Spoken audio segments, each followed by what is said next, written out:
So yes, I can provide you with updated slide deck, not a problem. What might be best is just have a download site, and I'll put them all up there, and then people can copy them across if they needed to. I've pretty much said what I want to say about the HP multi-jet fusion. Except maybe one thing which relates to your comment about intellectual property. This was one of the technologies where intellectual property there was a bit of a discussion about, and in fact I was involved in this as well. And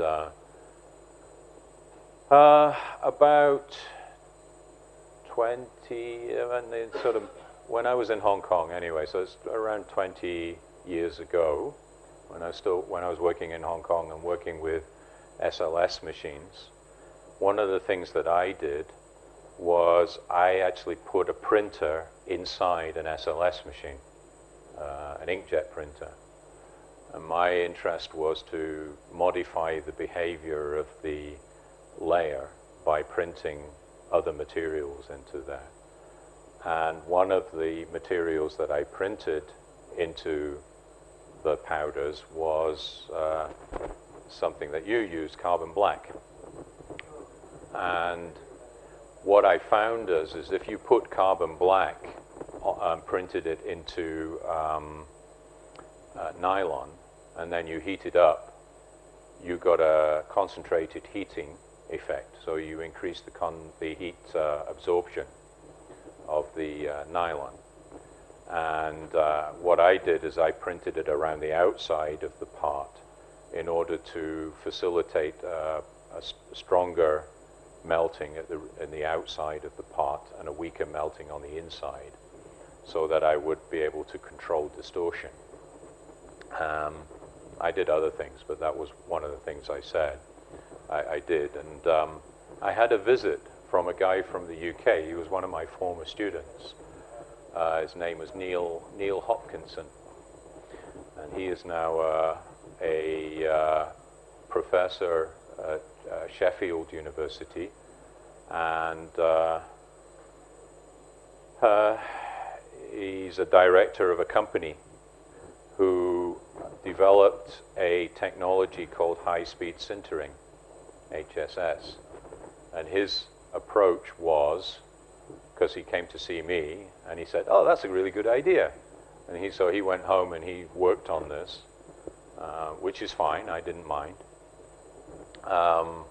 And he developed it, and eventually his work created this company. And their company's project or product was very similar to the multi-jet fusion system. So basically, I set up prior art for both of those companies, and therefore it wasn't possible for HP to sue the company in Sheffield, or vice versa, because I'd already published on this technology. So I didn't claim anything from HP, so I'm not claiming royalties. It was very early days and work and stuff that I don't mind other people taking advantage of it. I'm actually quite proud of the fact. But I didn't profit from it either. So some people might say I'm stupid. So I don't mind. Right. So just shuffling these slides around a little bit. Another technology that's based around printing. So essentially, multi-jet fusion is a combination of sintering and printing. Okay, so it takes the laser out of the equation, but then includes a heat source. It uses a printing mechanism to help with the heat absorption to get the two-dimensional effect. Another approach that we could use is droplet binder printing. So this is powder binding, originally developed by MIT and licensed to a number of companies. One of those companies was called Z Corp, or Z Corporation, which is now part of 3D Systems, part of the 3D Systems empire. Okay, so the approach here is actually quite straightforward. The droplets from the printer glue the powder particles together. So you end up with a three-dimensional structure, which is embedded in loose powder. That three-dimensional structure is quite fragile, and usually you have to do a post-processing of the part by infiltrating it with a resin in order to make it stronger. There's a technology called fingerprints, a company called fingerprints. Oh, let me ask you, I used to ask this question and it used to get lots of answers now. I'll not ask the same thing. Has anybody ever heard of a game called World of Warcraft? One person. And nobody else? Okay, it's not big in India then. So World of Warcraft was, for many years, no longer now, but it used to be, the biggest online game in the world. Okay, at its peak it had like 4 million players. 4 million's not very many really, is it? But now I think probably that's a small game. But at the time, so this was, we're talking again in the early 2000s. And in this game, you played an avatar, you had a character.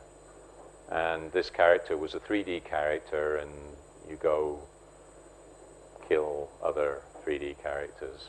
It's a pretty standard thing.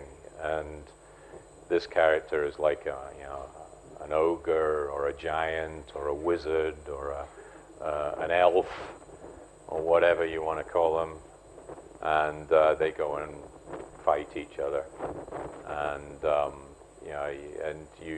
you gain points and you get more weapons and armor and all of that kind of stuff. You know the game. Even if you've not played it, you must not understand that kind of game.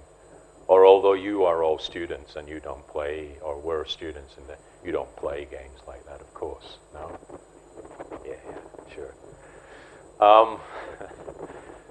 So at one point, so there was an idea that it would be nice if we could take the 3D data of the figures and turn them into physical figures. And this was what ended up with as fingerprints. If you look it up, and they still do it actually. You have your World of Warcraft figure, you just upload it to fingerprints, and they print it off. And there's a very nice video on the fingerprints website which actually shows the process, which includes that infiltration of resin process, which shows how it can be strengthened and things. So this technology, very, very interesting for architects because of the coloration, because the inks that are binding don't have to be monochrome, they could be color. The multi-jet fusion system also can do color. So now that's possible with that machine as well. The only trouble with the multi-jet fusion, I noticed that the colors are not so bright. And it's kind of like this technology used to look like in the old days. So these guys have improved the coloration. HP still have a little way to go, but they'll get there.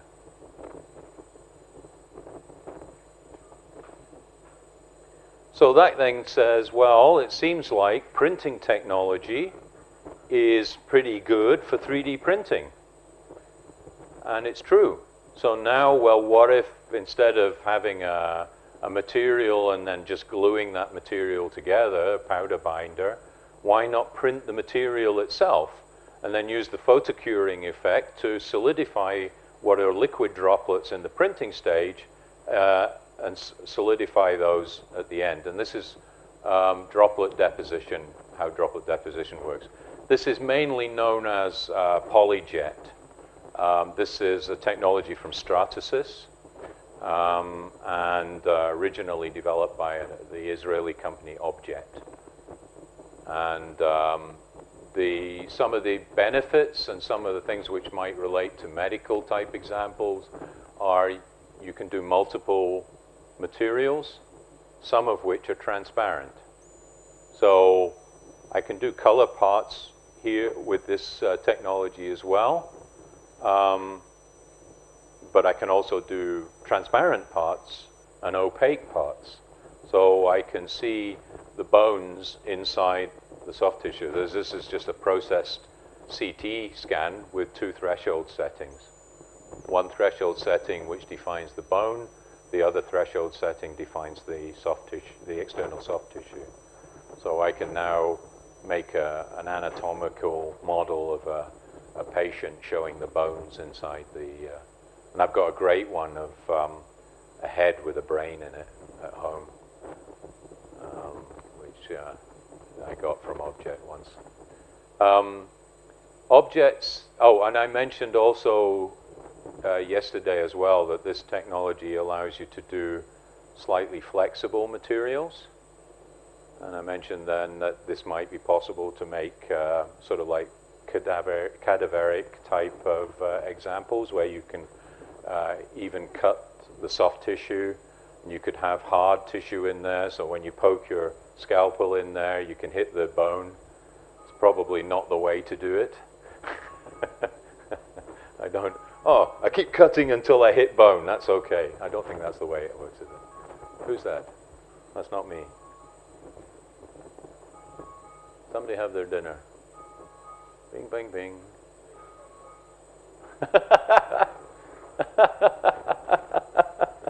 Answer that phone, will you? Okay. Right.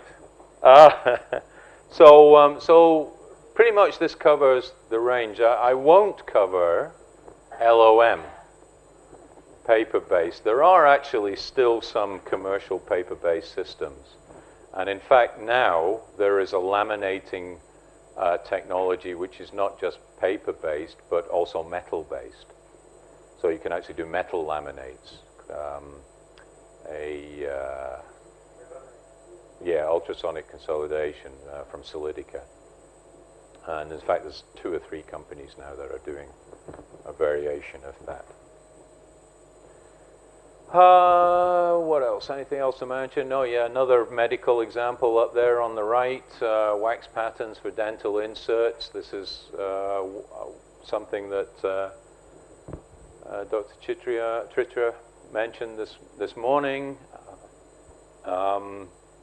using patterning methods for investment casting. This is one possibility. A lot of dental workshops use precision micro casting, as they refer to it, for producing very fine detail, small cast components, using investment casting techniques. Yeah, still used. Yeah, I had bits of them as well. So these were actually, some people gave me bits. I also had lots of others as well. But yes. Yeah, so it's quite not necessarily brand new technologies, and the same with this one. I've used this slide many times. This is the figure print thing I mentioned. So this is making your avatar, okay, into a solid model. You know, so I'm Hulk. You know, so these kinds of things.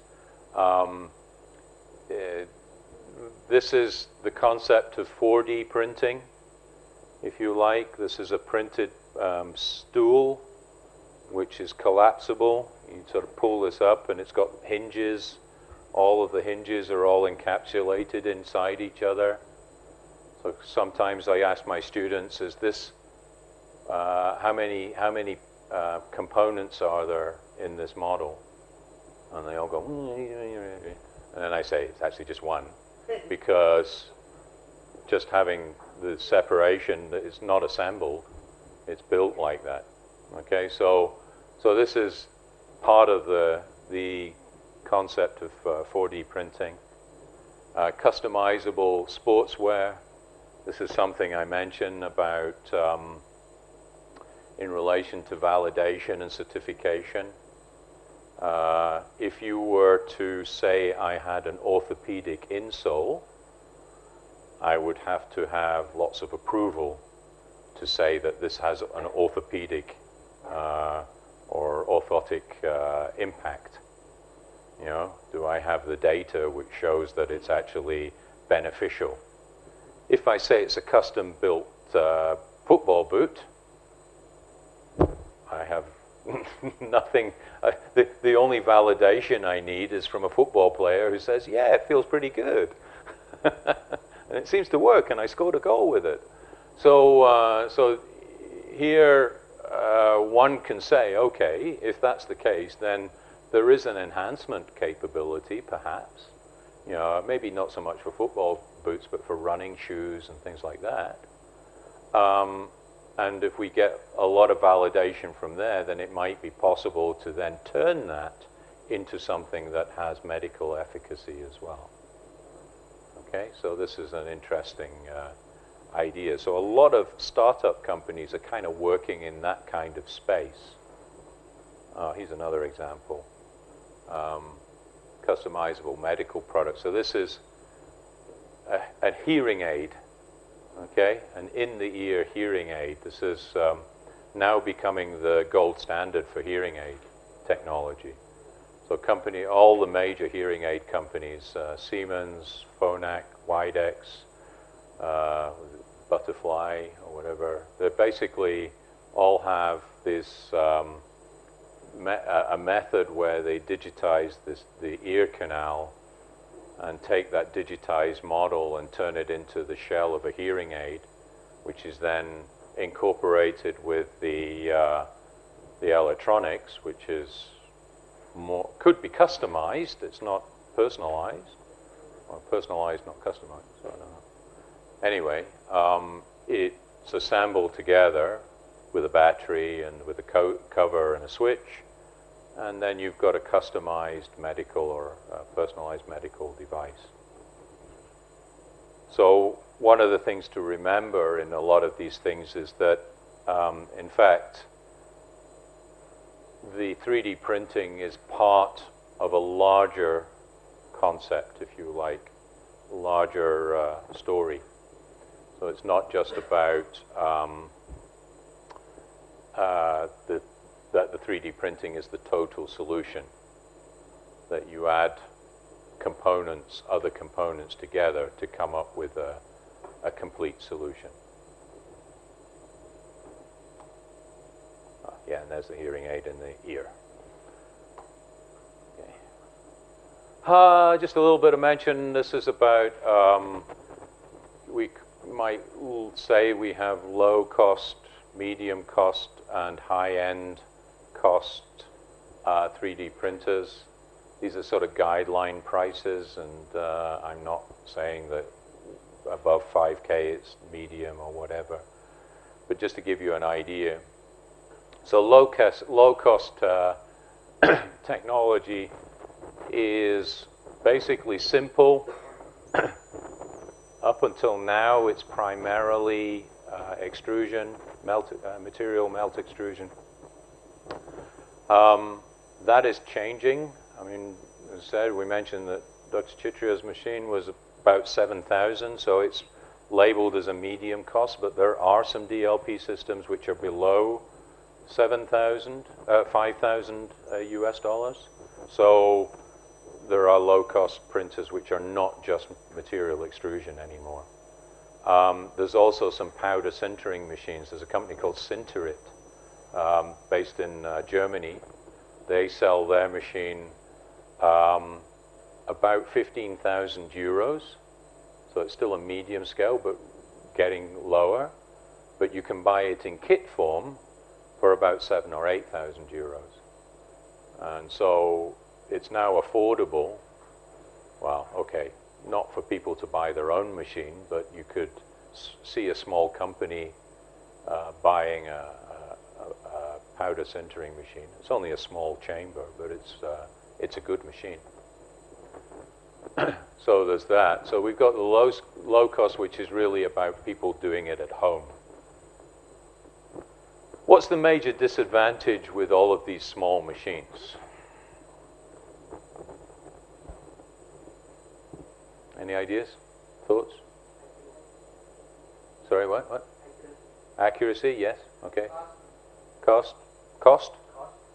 Is a disadvantage? Yeah, yes, actually. If it is higher cost, it will be a great disadvantage and it will be a limitation, right? You're talking about the business side, is it? If I'm selling them. Okay, if I'm buying them. But good point, actually. And in fact, it is about cost.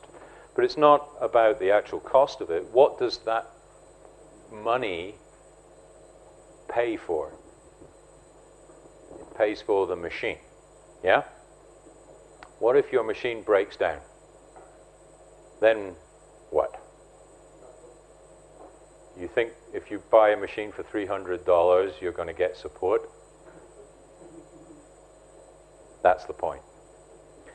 That's exactly the point. The point is that when you've bought your machine, you're pretty much on your own. There is support, but support is community support. There are user groups. There are maker communities.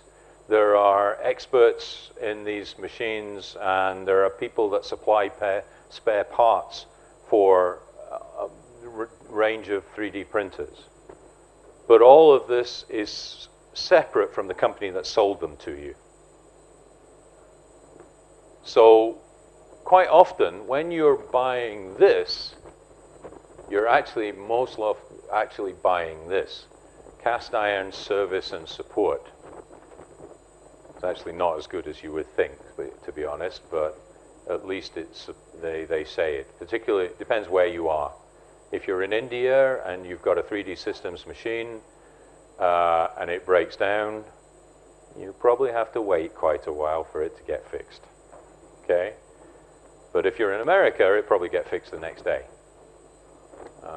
If you're in Europe, maybe. In Australia, we always used to struggle with 3D Systems in particular. But a lot of it is actually around the community and facilities. So what happens also if your machine is now replaced by, 3D printer 2.0? What do you do? If it's a low-cost machine, well, you buy that one. Okay? If it's a higher-end machine, then this may actually be an upgrade for an existing machine. And it may be part of your maintenance contract or your warranties. So you've got more support there. Supplies of materials.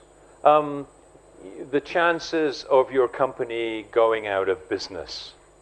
Okay? If you're a small company and you're selling machines at $500 US, how much profit do you think you're going to make? Not much. Maybe a couple of $100. So in order to pay yourself, I don't know, $20,000 a year salary and all your staff, you've got to sell, at least 100 machines per person per year. Something like that. So that's not an easy business model.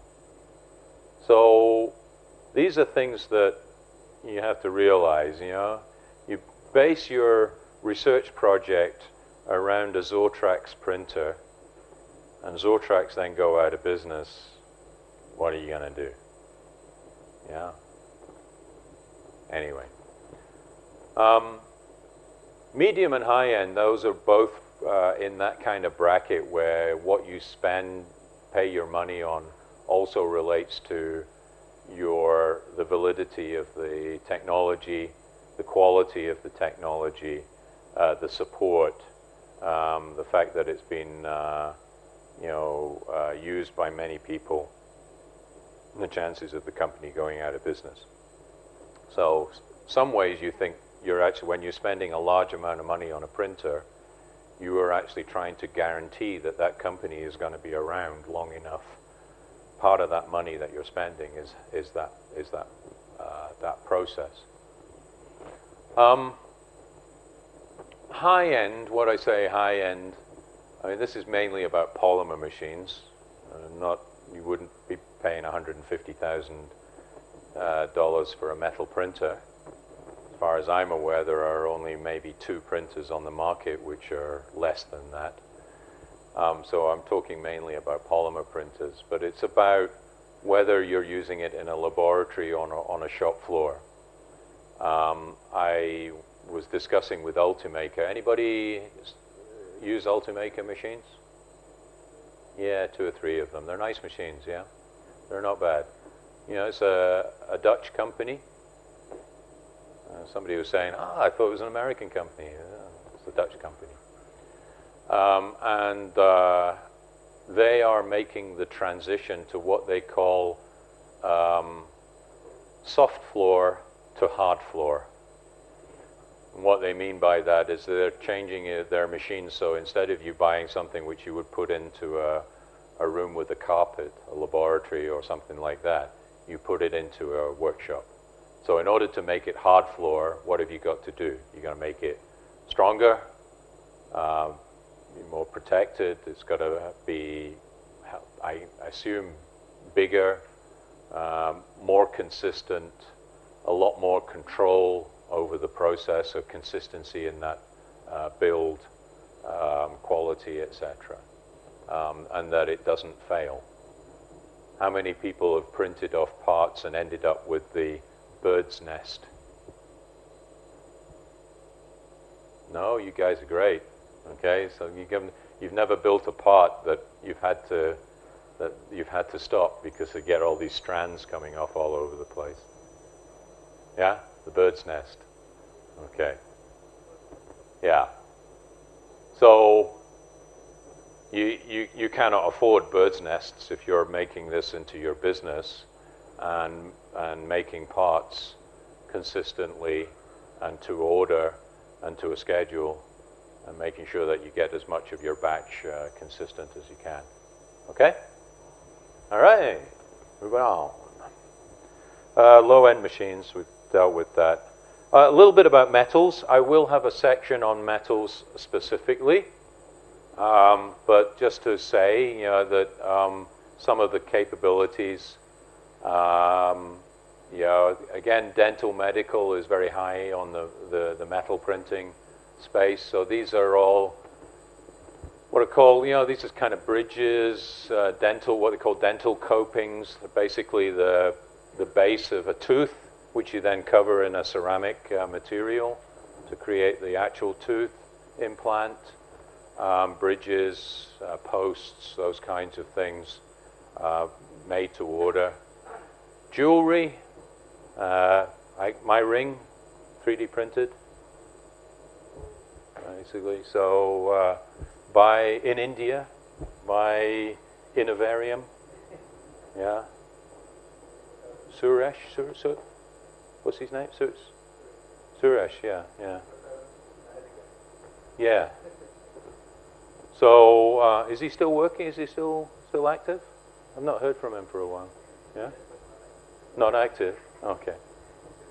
Interesting. I'll find out what that means later. Okay. But yeah, metals are definitely part of the equation now, and the quality is great. So just sort of a bit of summarization.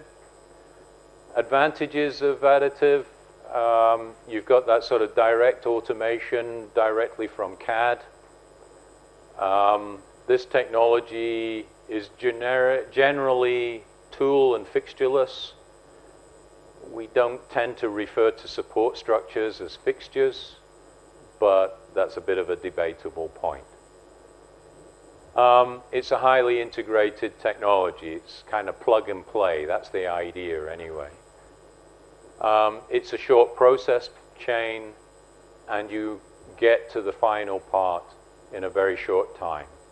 if you think about, even if you're using, if you're using molding techniques and things like that, the lead times are huge. I've been working just recently with an aerospace company that makes molds for composite construction for the aerospace industry. So they make molds for wing panels on aircraft.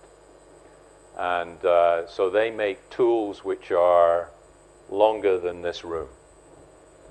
And they use machining. But they're now considering the possibility of using 3D printing for making tools that big. So they're thinking of using metal-based wire arc manufacturing, additive manufacturing, to create samples, and they want high degrees of thermal stability. So this is made from a material called INVAR, which has a very, very low thermal expansion coefficient.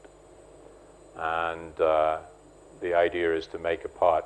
And the reason why they're interested in it is because of the current, their process lead times are months. If they get an order today for a tool that big, even if they've done it before, it will be 10 months before they're delivering it. And the reason behind that is because they machine the mold, but then they have to heat treat it.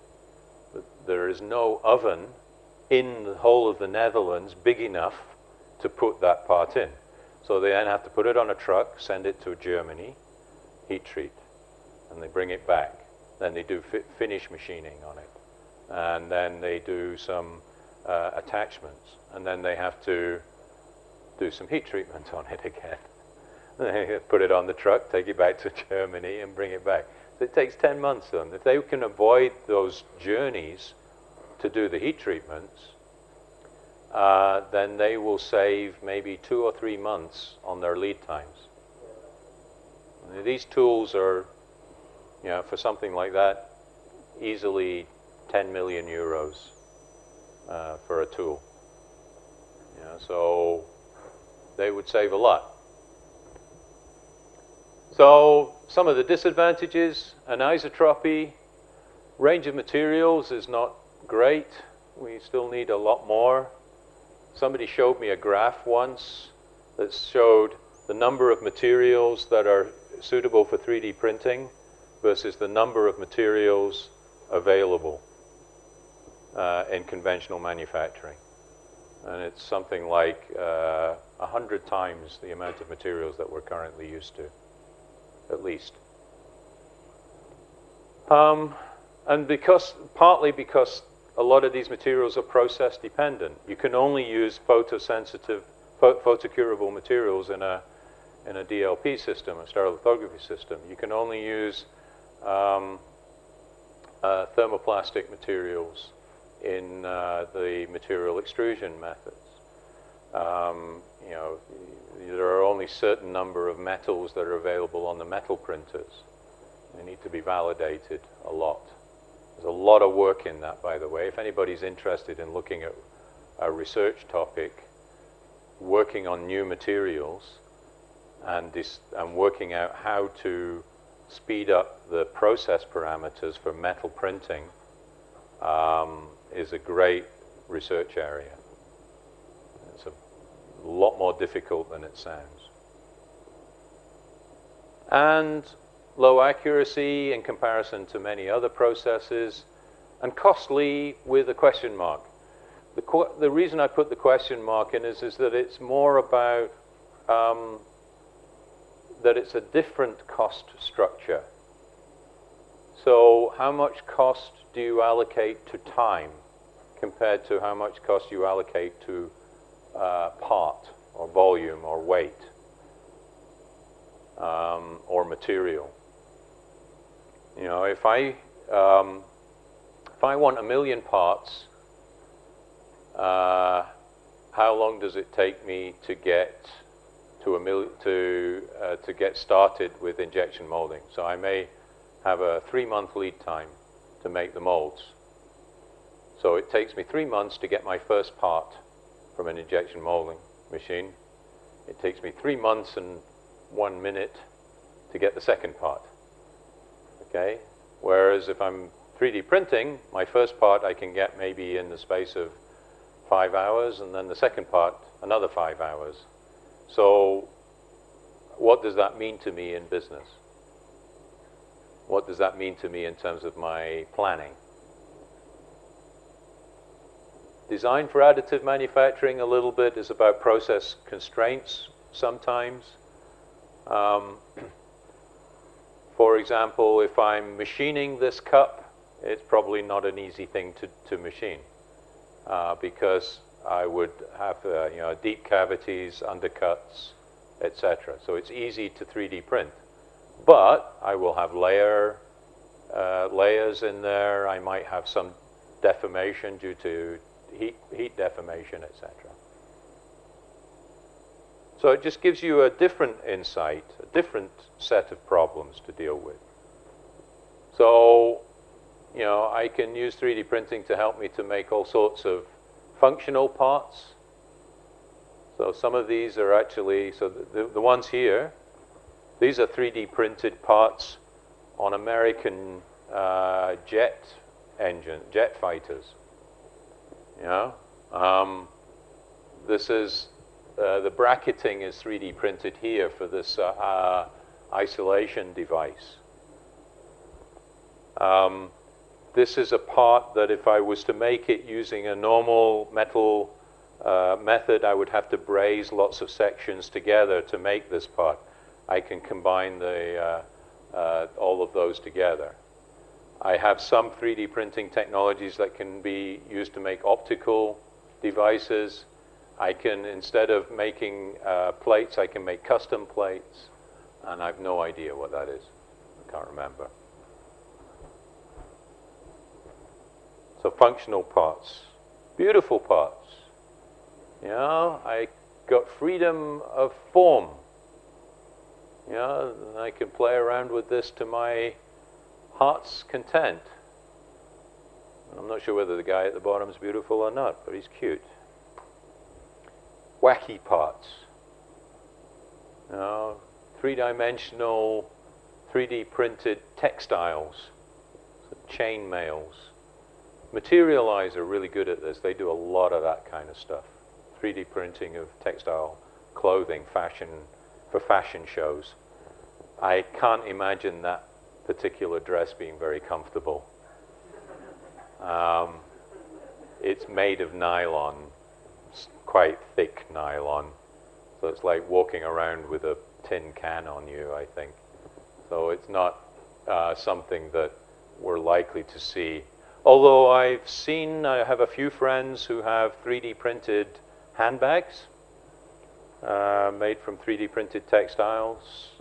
Basically this kind of concept where you're making a sort of a link structure which behaves like a textile. So I know of one person who has a 3D printed shoes like the ones on the left there. They don't look very comfortable either, do they? So, finishing off then and concluding on this one, I kind of sort of say that rapid prototyping used to be what additive manufacturing is now. I talk about functionality, for example, and I say that rapid prototyping, in the early days, you could not make functional parts. But then I find that one of the first users of a stereolithography machine was a guy who worked for the FBI in America. And the FBI bought a 3D printer. You know what he did? What he used his printer for? He made, you know what a fire hydrant is? Basically, in the street, you get these things where you hook, the fire brigade comes in, you hook up a hose, and you turn the hose on.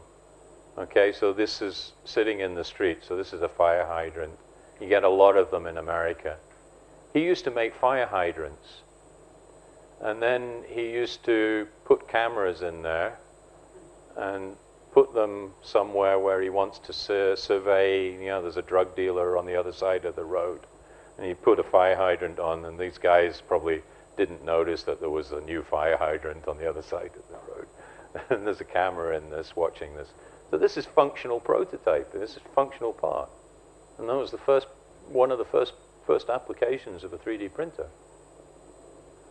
So it always is a surprise, is additive manufacturing. Okay. How are we doing time-wise? What time do we start? So we're about done, yeah? Yeah, 10 minutes? Yeah? Okay. So, questions? Thoughts? I think some of you think I'm going slowly. I am. But it's deliberate. The reason behind this is really because sometimes it's a good idea to have reinforcement, stimulate the thought processes, and get you responding. So I'm hearing, you know, a lot of people are still asking questions, which is great, and that's a good indicator that you're still happy with what we're doing, okay? We'll probably speed up again from tomorrow onwards, because by tomorrow we're almost halfway through, and then I start thinking, oh, we're running out of time, and maybe we need to cover this, that, and the other. And, oh no, I didn't cover that, and I'll have to put this. So, so I don't really apologize, but I do apologize. Okay, let's put it that way. Anyway, are we good? Done? Done. Okay, thank you. Right. I think we got 10 minutes.